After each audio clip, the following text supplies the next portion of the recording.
You're listening to the Beyond Mommy Dearest podcast, where we talk about growing up with narcissistic moms, how it shapes your nervous system, your relationships, and your sense of self, and how to heal without shame. I'm your host, Nolani Pearl Hernandez. I want to introduce you. So today's guest is Andres S. Lopez, and she's the author of Rising from Ashes, From Pain to Empowerment, Overcoming Your Narcissistic Mother, and the creator of the Healing Steps Guide, 6 Steps to a Better Life Without Your Narcissistic Mother. So Andreas and I were just talking about having narcissistic mothers and the insanity. And I told her that I was really happy to meet her, sad about why we're meeting each other, but really happy. She has an Instagram that is amazing that I'll make sure I put into the chat briefly. But I want to start with, really acknowledging the pain that we have. And you emphasize that healing really begins with acknowledging that pain, not minimizing it. Why do you think it's so hard for people like you and me, daughters of narcissistic mothers, to do that? So when we were talking about love, we are talking about a love that is supposed to be unconditional, and it's supposed to be from the person who carried you for 9 months. And some of us, it took me 30 years to realize who my mother was, and there was a lot of confusion. There was a lot emotionally, I was neglected as well. It took me years to realize the love that I was getting was conditional and not unconditional. I went through a lot of low self-esteem, people pleasing, fear of conflict was a big one. Toxic relationships, feeling guilty for setting boundaries, feeling guilty for not loving her. So being raised by a narcissistic mother, you learn to survive in a way that no other kid would. When we're talking about a love that is supposed to be unconditional, it doesn't come from grandparents or your uncle. It comes from your mother, that person who's supposed to give you that unconditional love that no one else is provided to have. And one of the reasons is because she carried you for 9 months.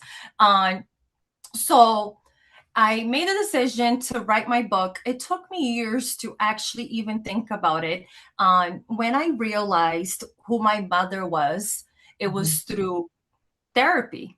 And I've been going to therapy over 7 years, and it was heartbreaking realizing who she was, realizing who I was, and also the awareness of my past, such as for me to have love, I had to give her some sort of power or happiness or any feeling that made her feel good or made her look good.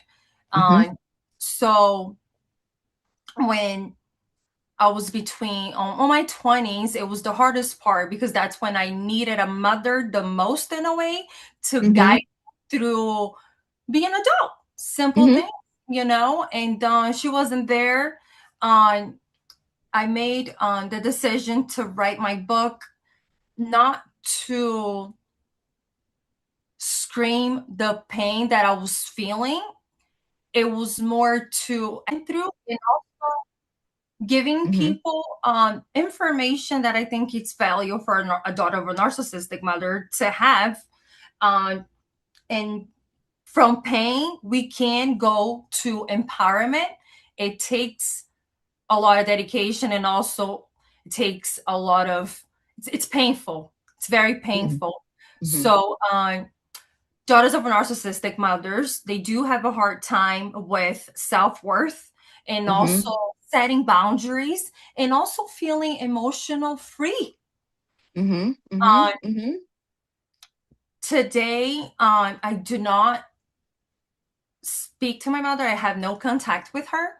I made a decision, and I think that's the best decision. As we all know, I have hope, but that hope of her changing, it kind of ended only because when we're talking about a personality disorder that it's called narcissistic abuse, many people don't understand that narcissistic people, they don't go to therapy, and the ones that do go to therapy, they go only for a short of time.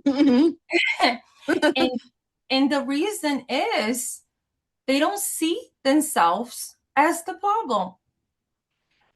Yeah. And when you're raised by a narcissistic mother, it becomes way more different because she has power over you because you're underage, because you're a baby, or because you're literally still attached to her emotionally. And some daughters of narcissistic mothers who are older than 35, they do struggle with going no contact with their moms, which is Yeah. hard because there's a lot of guilt. It's not only self guilt from yourself, it's also from family, friends, community, Yes. who tells you, how dare you not speaking to your mother? You must Yep. have done something wrong. How many times I heard that? So when I published on Rising from the Ashes, I live here in Salt Lake City, and I went all over pretty much all the bookstores to get my book out there. And I was surprised how I was shut down by females who doesn't see the value of having this book out here. And I think that on starting my YouTube, Instagram, and I'm also on TikTok is to bring awareness. But at the same time, we live in a society that bringing your awareness and education doesn't deliver well for everybody because not everyone is ready to learn. So I try to mix it up with different things just to get people's attention to be aware what is like to have a narcissistic mother, because having a narcissistic mother does affect me but also affects the community. And Right. and my mother, she has her business, and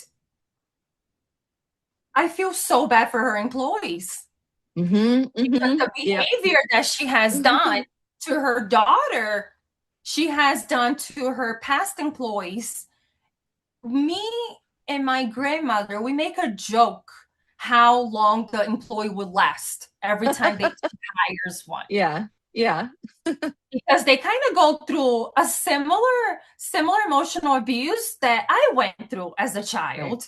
Mm-hmm. Um, so taking this painful emotional abuse that we went through as the daughter of a narcissistic mother and turning into an empowerment to empower others is so powerful, because we're talking about our person and the only person, because we can only have one mother.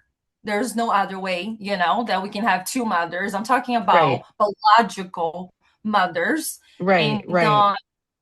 very damaging. It's damaging. And I think the more awareness we bring out there, the best it is. I have mothers, I'm talking about narcissistic mothers, coming to my page and writing to me, hey, I'm a narcissistic mother. I think you guys should stop talking about this, you know? And it is comments like this that it just gives me more motivation that I'm doing the right thing. And now I'm on a mission writing my third book. I have two books Oh. out. I have Rising from the Ashes that took me 3 years to write it. And then I also have a free ebook available online only. It's called Six Ways to Live a Better Life Without a Narcissistic Mother. And it's pretty much a shorter version than the one that I have. And now I'm coming up with a new one that I'm still deciding with the title, but pretty much this book is going to be for kids Oh, who wow. for kids to realize what they're going through at home. And it's narcissistic mothers, Right. my book, it also helps, anybody who's going through a narcissistic abuse, Right. because it doesn't really change. No, I don't. I believe that they don't change. And I think that I really like the fact that you are doing a kids book. one of the things in my experience, and you talked about it a little bit, is you spoke about how a narcissist might go to therapy a little bit. Yeah. They might go to therapy a little bit. And what I found is when I finally understood that, as a teenager, being a teenager is hard, but the conflict I was going through, or the gaslighting that I was experiencing, where I wasn't going crazy. It was me being a daughter of a narcissist. And I remember going to the school counselor who was not equipped to handle this. And my mom coming in and, as a covert narcissist, totally snowing over everything, saying, "Oh, but I love you. Oh, but X, Y, and Z." And the rage that I felt in regards to that was extremely difficult. And then to top it off, but it's your mother. And, my mom is Filipino. So there's the immigrant factor in there in regards to, we hold our mothers in, really high praises in regards to our customs. And so no one believed me. No one. And that was for me a really difficult part. So I really appreciate that your mother believed, or that your grandmother believed you. And that there's like a running joke of how long an employee might last with your mom. Yeah. So my grandmother, she's the cause of the problem. Yep. And I give my grandmother a lot of breaks, only because I understand her background and how hard it was for her, So it started in my family because it's kind of like a generational trauma in my family. It started with my grandmother. It did not started with my grandmother. It started with my grandmother, passed it along to my mother in a way, and then I'm stopping it. It's not going to continue.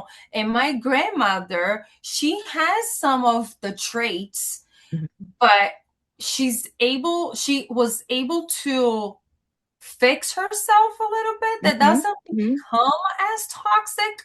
I'm able to have a good relationship with her, but only through the phone. I don't feel comfortable. So I was born in Brazil, moved to the US when I was 11 years old. Okay. And I've been living here since. I'm not going to tell you my age. Keep it on as a secret. You're so cute. And my grandmother doesn't agree with a lot of things that my mom made me go through. I got kicked out at the house because she decided to have her boyfriend in the house instead of me. So it was a decision of, do you want your daughter or you want me? And she clearly made the decision of kicking me out. I was never a bad kid. I never was into drugs or any abuse like that. I was a really good kid. I started working when I was 14 years old. I always had things going on for me, did pageants, modeling, work, jobs. And so I think that when you come from a mother who's a narcissistic, it's already painful. But when you come from a mother who's a narcissistic and also an immigrant in the US, that you're learning new cultures, not only new cultures, you don't have the support that you would have if your family was around. So a lot of things that my mother has done to me in the past, when I was back home in Brazil, I had my aunts and the support system and my grandmother fighting for me, getting pretty much in her face because it was that bad. Right. I remember being like 7 years old and calling my grandmother to come pick me up because the abuse was too much. And my grandmother would have show up with the chinelas and pretty much like threatening her life, And but when I moved here and I was only 11, I lost that support. Right. And I think that is really similar to what a lot of narcissistic abuse survivors go through, is whether it's by moving to somewhere else, even within the US, but you moved from a whole nother country to the US, by moving or isolating them from people who are their support system so that they can't talk to anyone, because anyone from on the outside would be like, that's crazy. Like, what is going on? And my mother was really masterful in that, because my parents, they got a divorce when I was in, I think, middle school. It's been Wow. so long ago, but she had my dad's family as her second family. And your dad divorced her? Yeah, my parents got a divorce, and then he married another narcissist. And, when I look back, and not to speak ill of the dead, because I love my grandmother, but my grandmother left my dad and his two brothers with my grandpa. And I'm not sure like why it ever happened. My grandpa never talked bad about her, and she was a wonderful grandmother. But my dad was always really looking for that motherly kind of touch. And my mother was horrible to him. Like, I only saw as a child the abuse that my dad went through. And as an older woman, pairing it together, and his former wife, his second wife, who's now his ex-wife, just that was that same kind of pattern. So it made sense that, of course, that was something that he was going to go through. You talked a little bit about no contact. So I've been no contact for almost 11 years now. How long has it been for you? I'm not on that level yet, but Close. Yeah. so I haven't spoke to her Mhm. over a year and a half. Good job. That's good. It was supposed to be 4 years and a half, Hmm. Hmm. but um, but It's hard. It's it hard. She's your mom. no, it Like, wasn't that. It was that the person that I'm dating now, hmm. when Hmm. we first started dating and explaining to him what was like to have a narcissistic mother Hmm. and him not having one, so it becomes It's hard hard. when Yeah. you talk to somebody who who has or had passed away or didn't, or a narcissistic mother. They're able to relate and understand you easier. Hmm. So I kind of went back in contact with her so he can meet her and understand how Hmm. dysfunctional it was. And Right. it didn't take him that long to realize. And then today he's like, no contact, Hmm. 100% agree. He Hmm. understands. I got a degree in FAU, Florida University, in psychology, and Good also in job. criminal justice, only because criminal justice is related to Hmm. clinical psychology, especially. And now I'm back. Now I'm in school finishing to get my license as a Good clinical mental job. health counseling. So having that awareness, it helps the healing Hmm. 100%. But it also it can be painful because Hmm. you just come to realize you never really had the minimal that you were supposed to have. And many daughters were thought to minimize their feelings, Hmm. Hmm. which is really sad.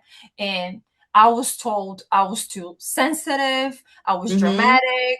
Oh, Hmm. ungrateful. It was daily, Hmm. how ungrateful I was Oh for my her. gosh. Yes. Those are the messages I get. So have blocked my mom on my phone. Oh, And every once in a while, I'll go and I'll listen to a message. And I think I've mentioned this before in one of the but podcasts, 11 is, years, it's a lot. yeah, I'm it's so like proud 5 seconds of being nice. And then you're so ungrateful. What a horrible daughter. And I'm like, okay, that didn't take long. Can you speak a little bit about the guilt that that you might feel distancing yourself or going no contact with your mom? Like, do you feel any of that guilt? Or like when you started, did you feel some of that guilt?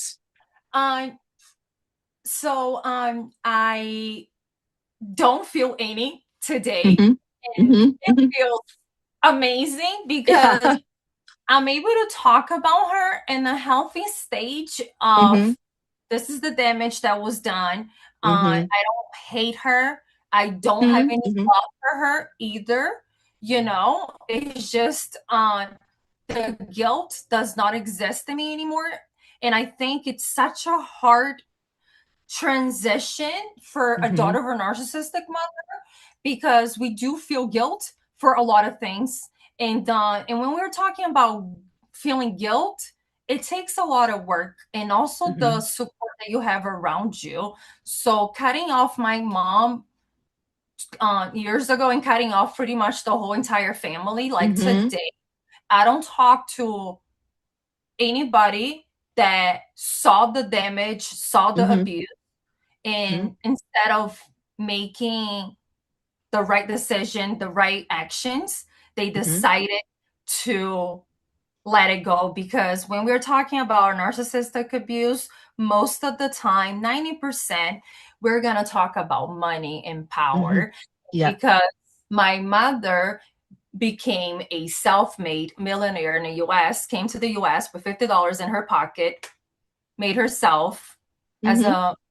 a self-made, and used that money and power to control and manipulate everyone back Yep. home. Right. So so my mother bought my aunts, bought few of my cousins, Hmm. and it's sad because those were the people that I had really good relationship until she damaged, infected. Right. Well, and what I and I've cut off contact with most of my family for several reasons. One of them being this, and it's always for me really dismissive when they say, "But that's your mom. That's just the way your mom is." And my response, what I want to respond, but I never do, is, "But that's not the way I am as a mom." Like that's, withholding me from my dad, or um the undercutting of like comments that were made, or oh, I'm not going to take you to school unless you do X, Y, and Z, like all of the things that I think that are totally horrendous to do to a child. And then, on top of it, unfortunately, my mom had Munchausen by proxy. So she had factitious disorder by proxy. So there was the aspect of medical abuse that was happening at the same time. And that is really hard. And for me, I understood that I was getting sick, but I didn't understand it until I was much older. And I think my daughter was about 1 or 2, and my mom was watching her. I still didn't quite have, like, I knew she was crazy, but I was like, it's my daughter, it's her grandma. And she was watching her, and I got a phone call from the doctors. And the doctor said, there's a woman here who says she's your mom and she's bringing your daughter in. There's nothing wrong with her. She's totally fine. She doesn't need any medicine. This person is assisting. Do you want to give her any medicine? And I said, absolutely not. She's not sick. And I, rushed to go pick her up. And that was when I started going low contact with her. It was very like minimal. And then very similar to you, when I first started dating my husband, which on Sunday will be 11 years that we've been together. But when we started dating, I didn't even have to introduce him to my mom. My grandfather's funeral was going on. And my mother is very tiny, and my husband's very tall. My husband's 6'3", my mom's 4'10". And within the first 30 seconds of them meeting, my mom walked up to my husband and put her hand in his face and said, don't talk to me. I only want to talk to my daughter. And I was like, oh, what are you doing? And I have to say, like, by the grace of God, my husband was like, okay, this person is not reflective of who my girlfriend is. And she said that her mom's crazy. So that's this. And okay, we can move on. Like, and that was the point where I was like, okay, no more contact. And that was about 11 years ago. And you talked about being Philippine and Mm-hmm. how let's talk about being Philippine, Latinas, which Mm-hmm. also Mm-hmm. Mm-hmm. Brazilians. And we do have this reputation of having a hot pepper Yeah. temper, Yeah. and I have it, but guess what? I have to control it. I have to have emotional Mm-hmm. intelligence. I have Mm-hmm. to Mm-hmm. meditate. I have to do yoga. I have to Right. work on myself. So I don't go crazy on things or people that I don't have to. And Right. like and that hot pepper temper, it's something that needs to be controlled even before you have any kids, so you don't pass along to your kids. And I think that on when you have a mother who feels so entitled to get to your Yes. boyfriend's face and Yes. tell him for the first time, I haven't, it tells me like, wow, she needs boundaries, and she needs real Yeah. boundaries, and she needs Yeah. boundaries now, Yep. because she feels like she owns you in a way, and it's not like that. You're her Right. daughter. Well, You don't. and I think that, one of the really beautiful things about the US is that we all come from different cultures and Yeah, we all bring different things, and when, like, for instance, my husband, he's Latino, I'm Filipino, and I'm white.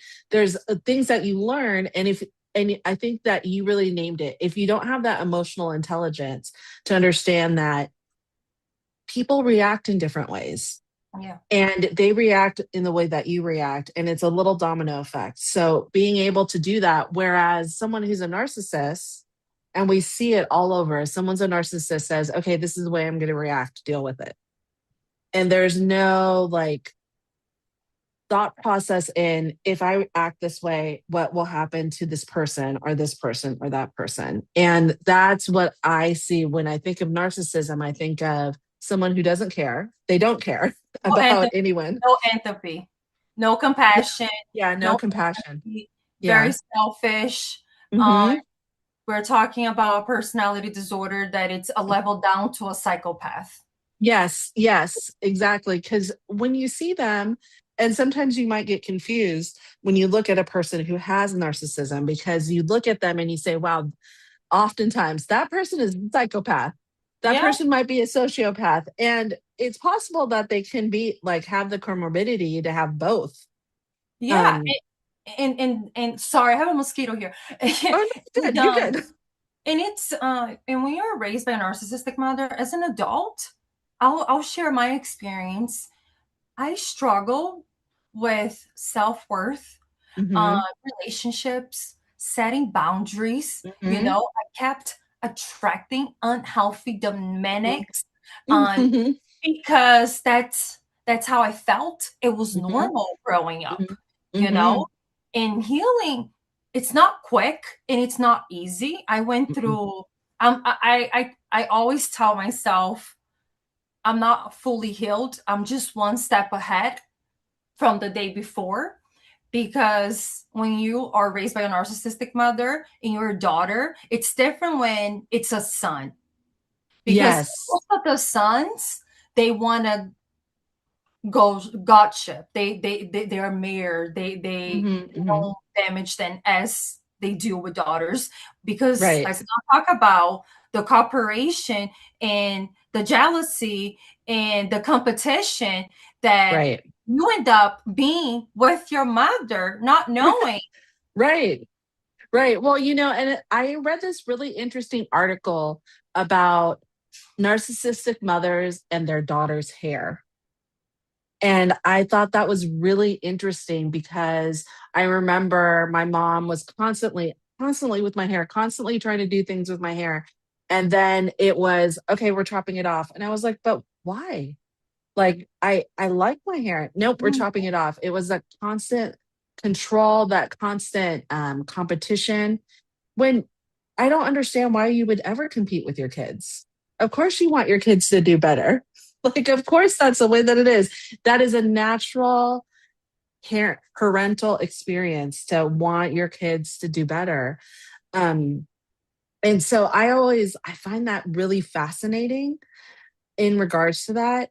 Has your mother tried to reach out to you at all in regards to, like, since that year and a half, or, it had been a couple years and then you introduced your partner? Um, and then again, no contact. Has she tried to get messages to you or anything like that? So I lived in South Florida for Hmm. 12 years, Hmm. and I was finishing my bachelor's degree, Hmm. and Hmm. I wanted to move to California. California was always a dream Hmm. state to Hmm. live, not only because I think it's beautiful. I love Malibu and I love hiking, so that's one of the things I like about California. It's the Hmm. 500 Hmm. hiking trails. But Yes, yeah. I also did my research and also noticed that California was the place to be for clinical psychology. Yes, And yes.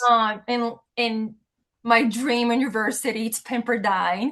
Oh, how great. Oh, great. I have a sister university is where I went. I went to Santa Clara University Oh and yeah, yeah, got, I yeah, and know that. I love the school, and that's where I got my neuropsychology degree. So very Oh, similar paths, very amazing. similar. Yeah. Oh, amazing. There's like, oh, I love that degree. I almost went Yeah. there. And I was already planning to cut her off, but Hmm. because I come from a family that my grandmother, Hmm. she kind of manipulates everyone in a family Hmm. to do things that she wants. And Hmm.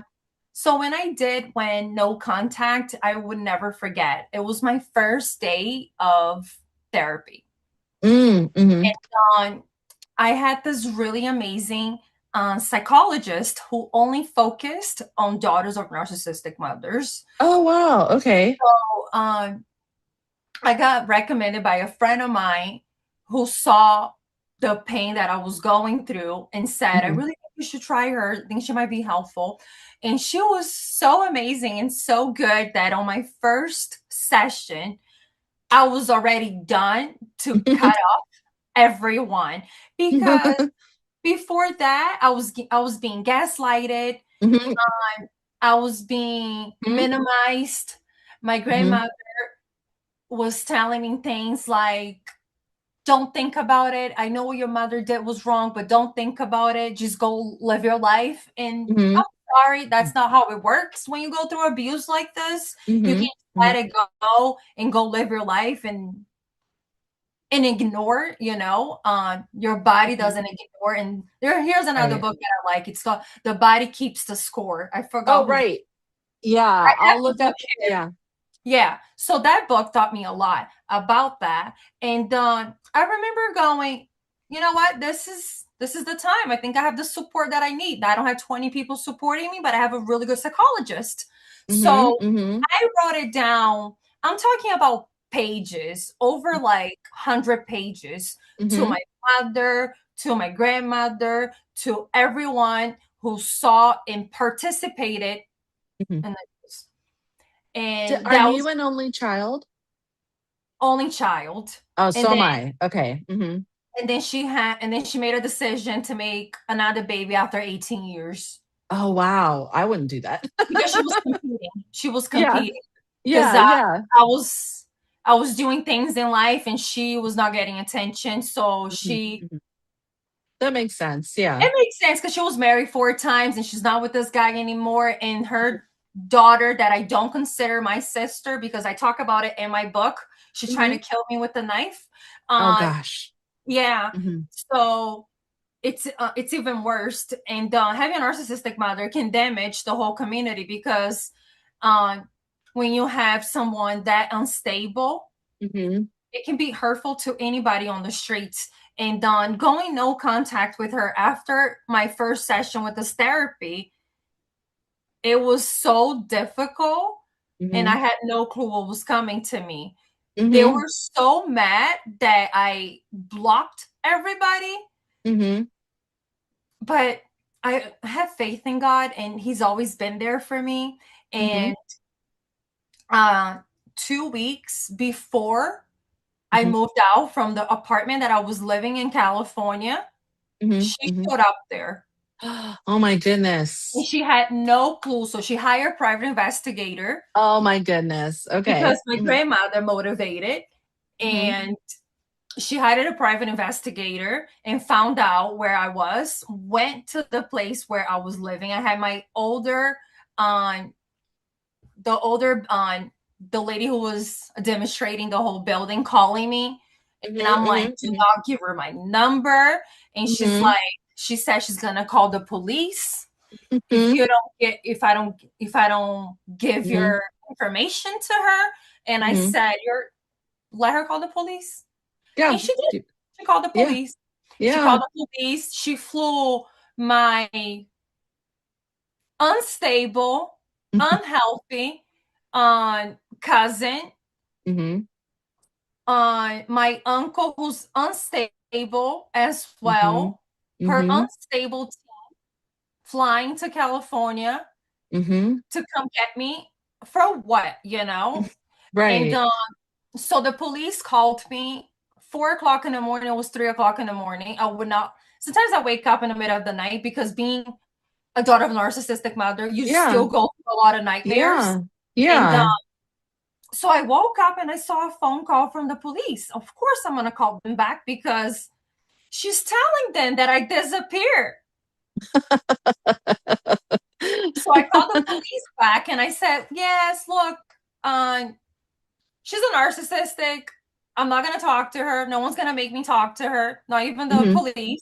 Mm-hmm. I'm okay. Mm-hmm. I haven't disappeared. I'm just not part of her life. Right. Simple as That's that. so it's so crazy to me the extremes that they'll go to in order to get to you. And I remember, my daughter acting kind of as that pathway because she had a relationship with my mom and I did not. And she said, my daughter and I sat down. I think we were like, how my husband had barbecued, we were eating. And she said, Mom, you really should call grandma. She really misses you. And she was probably like 25, 26, and I had to have a real conversation with her, which was really difficult because she might have been a good grandmother. She's not, but she could have been. But from what I've been told by my daughter, who doesn't contact her anymore, um, my daughter felt like used because she wasn't trying to get to my daughter, she was trying to get to me. And I say that because my daughter said, grandma really loves you, she wants to talk to you. And I said, I really appreciate that you're giving me this information. I'm not going to call her, and if you want to have a relationship with her, that's fine, but I'm not going to. And you Yeah. can tell her that if you want to, or you don't have to tell her, but I'm not going to talk to her. And then I think about a year ago, the messages started changing to, I haven't talked to Jenilyn in a while, or I haven't talked to your daughter in a while. And I really miss her. Why are you keeping me from her? And then the same thing in regards to, pardon me, in regards to trying to get a hold of me. And I just find it really interesting, the manipulation that happens with everyone around you to try to get to you. And to me, it speaks volumes because not only is it, I think it's sadistic, the abuse that they're just driving to try to get to you to abuse you with. And it's really sad that the only thing that will make them happy is that abuse. Like It's there's this cycle. it's the narcissistic people. They are Hmm. obsessed with control and Hmm. power Hmm. more than anything. And that's why money is always on the table with it. And Hmm. cutting off my mother during those time and going back and kind of like having a little bit of everybody in the picture so my Hmm. boyfriend could see Hmm. what was like, and he knows and he understands now. But Hmm. you're a mother. I can't even Hmm. imagine like you were able to have the awareness who your mother was after you had the child, Hmm. Hmm. Hmm. and your child Yeah. is everything, and you want to protect your child. You don't want to Hmm. do this. things that your mother has done to Right. you. Because let's talk about how you're raised by a narcissistic mother, but you also Mhm. can be a narcissistic. It comes Right. from you Right. that needs to break that Right. cycle. Do Right. I want to be like my mother, or I don't? I chose not to, Right. and you chose not to. And Right. and I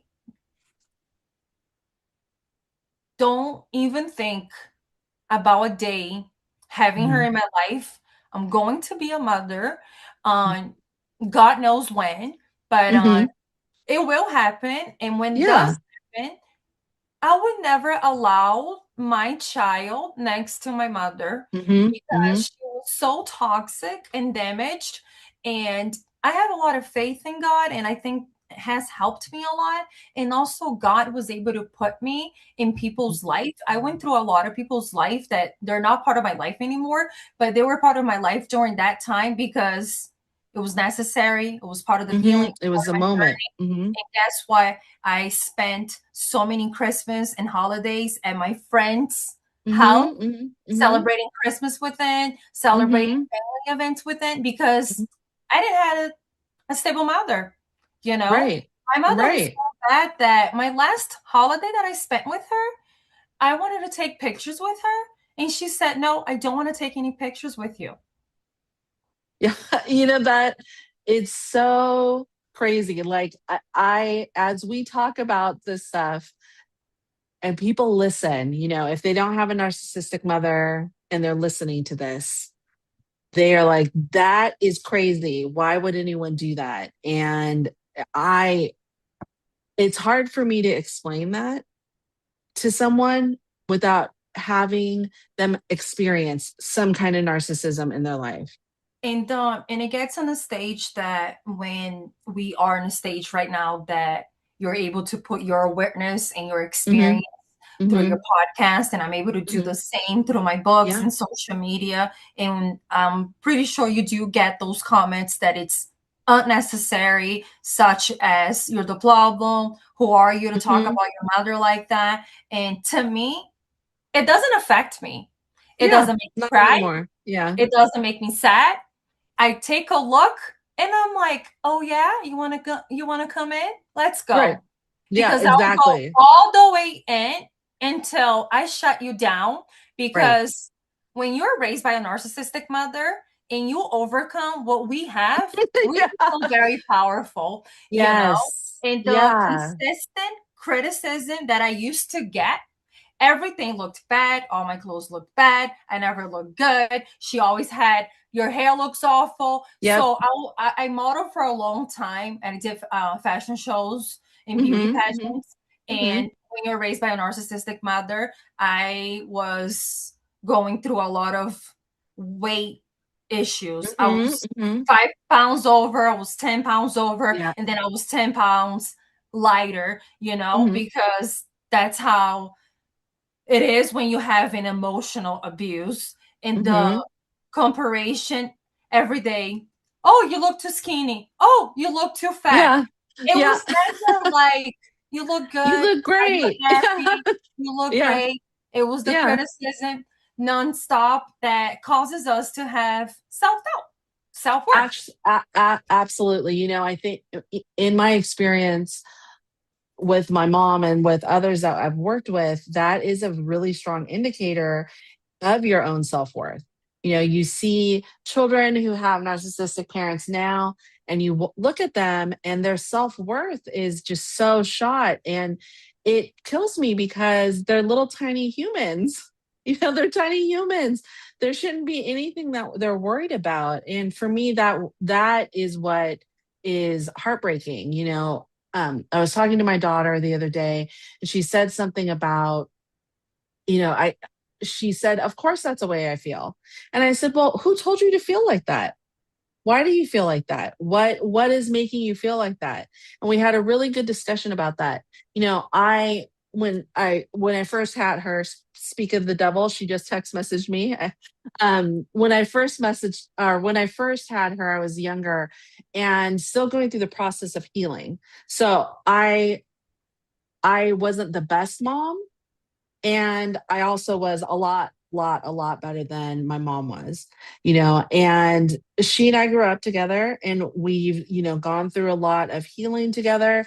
And, I talk about this often about the two people who saved my life. One of them is my daughter, definitely, and having her. And then the second is my husband, and finding him because of that, because he understood the narcissistic abuse, and because he knows how to fight against it. He knows when I'm in a certain mood, or maybe I'm looking off to a gaze that maybe I'm in my head too much. And, or if I'm feeling a little self doubt in regards to something that I'm doing, we'll have a conversation about that and we'll work through it. And you talked about spending a lot of time at family events of your friends. And I have to say, like, a chosen family, when you have been abused, especially when you have been abused by a narcissist, your chosen family really becomes your own family. And they see you in a way that they love you unconditionally. They call you out on things that are not okay. They help you grow. And that to me is a really healthy family system. And it sounds like you found that in your partner and with Yeah, your friends. And that's a big thing. it really is. And when you're raised by a narcissistic mother, and I was betrayed 3 times Hmm. in the last year and a half by 3 really good friends. Hmm. And and it happens a lot with narcissistics. Um, Abuse, because when you're raised by one, you attract that, not only in relationships Hmm. with your Hmm. partners, but with other friends. So today, I'm so grateful to be on a stage that I'm able to identify you're not qualified. Yeah. It's sad, Yeah. Yeah. but it's sad to say the way it is, but I don't allow anybody in my life like I used to. All you needed to have to be in my life was a smile and be Hmm. nice, Hmm. and you were qualified. Right. Today, I need more than that because Right. of the betrayals, not from my mother, but Mhm. also from relationships that Right. I got myself in for not having a good parent. And Right. Right. also, um, let's not talk about how I met my dad for the first time when I was 7 years old. My mother Oh, kept me wow. away from him until I was Wow. 7, and and how she damaged my relationship with him. Relationship with your dad. Yeah. Yeah, and they separated when I was really young. I Yep. was a Hmm. baby, but then when I came to have a better relationship with my dad, it took me years. It was after my 30s I started having a better relationship, Yeah. Yeah. and he passed away last year from cancer. And I'm I'm glad so that I was sorry. thank you. I'm glad that I was able to have, a little bit of a good relationship with it, but Right. to understand that I lost all those years, that It makes me angry, right? it made me angry, but I don't get angry anymore because I have this belief that even though we go through pain, everything happens for a reason. And the Hmm. reason why it's happening is because we need to grow and we need to understand. And it can be very painful because you are the victim, but at the same time, you need to understand that it's life and it's part of a journey. Right. And everything happens for a reason. I believe that I still have this relationship with my dad, spiritual. Yeah. He Yeah. passed away, and I was able to see him. Um, he passed away. The next day, I had a dream about him, and then two Hmm. days after, my dog passed away. Oh, I'm so sorry. So Gosh, that's so hard. There's this really great book, and I can't remember the author's name, but there was a movie that was made out of the book. It's called What Dreams May Come. And it's about how you and your partners, your healthy partners, and your kids all are attached to each other. And if there's something that happens, they pass away, you find each other, in, in the afterlife, and then you come back into, bodies. And it's a beautiful film. And I'll attach, the book is even better. I'll attach it in show notes so people can tell me what they think. I've really enjoyed talking with you because what I hear is similarities to not only our stories, we understand each other in ways that, unfortunately, people who have not gone through narcissistic abuse, which I'm glad they didn't, but they don't understand. And if anybody wants to do any work with you, we're going to tag all that information in the show notes so they have it. But I just want to thank you for taking the time, opening up to me, and having this conversation. It was really meaningful. And I can't wait to do more things with you. Thank you. Thank you for the opportunity. If anyone wants to do sessions with me, they're able to go to my social media. There's a link in my bio. I think that being a daughter of a narcissistic mother, it's really heavy, and it's a pain that goes along with you lifetime. But I think having a community and having each other to talk about it and share different experiences already makes a big difference, and it's a freedom for that emotional peace that we always wanted. Yep, definitely. Thank you so much for being here today. I appreciate you. Thank you for listening to the Beyond Mommy Dearest podcast. You're not broken, you adapted. Healing from a narcissistic mother is real, possible, and you never have to do it with shame. I'm your host, Nolani Pearl Hernandez, and until next time, take gentle care of yourself.